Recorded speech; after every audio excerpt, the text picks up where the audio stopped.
Kasus pria mengaku anggota ormas bernama Frankie Saure alias Frankie Hercules dan Hayden Villiers-Selmin yang pukul karyawan bar akhirnya dibeberkan oleh Polres Badung pada Senin tanggal 28 Oktober.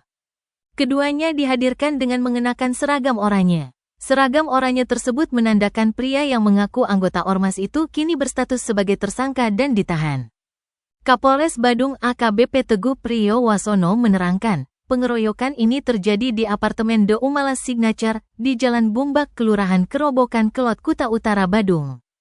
Pada Sabtu tanggal 26 Oktober malam, disampaikan fakta baru bahwa Frankie Hercules dan rekannya berada di sana karena mereka disewa oleh salah satu pemilik atau owner untuk menjadi petugas keamanan.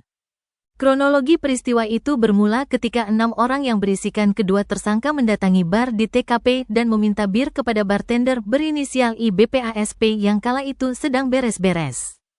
Korban lantas mengatakan kalau tidak tersedia bir di sana dan bar sudah ditutup. Maka saat itu Frankie Hercules melemparkan korek api dan rokok ke arah korban. Bartender tersebut sempat menangkisnya, tetapi tiba-tiba dipukul oleh Hayden. Kemudian lanjut dipukuli oleh Frankie sampai IBPASP tidak sadarkan diri. Tersangka lalu bersitegang dengan anggota polisi yang hendak menengahi permasalahan. Dalam video yang beredar, Frankie bahkan mengatakan akan memecat polisi tersebut. Sehingga saat ini sedang didalami oleh pihaknya, apakah ada unsur tindak pidana terkait ucapan tersebut atau tidak. Penyidik Satreskrim Polres Badung juga masih mendalami mengenai informasi mengenai ada atau tidaknya keterlibatan pelaku dengan ormas tertentu. Lebih lanjut, Teguh membenarkan bahwa sempat dibunyikan kulkul bulus karena insiden itu menyita perhatian warga. Untungnya, personil Polres Badung setiap malam berada di lapangan untuk melakukan tindakan preventif. Sehingga dapat dengan cepat mengamankan pelaku untuk menghindari hal yang tidak diinginkan dari respon keras masyarakat.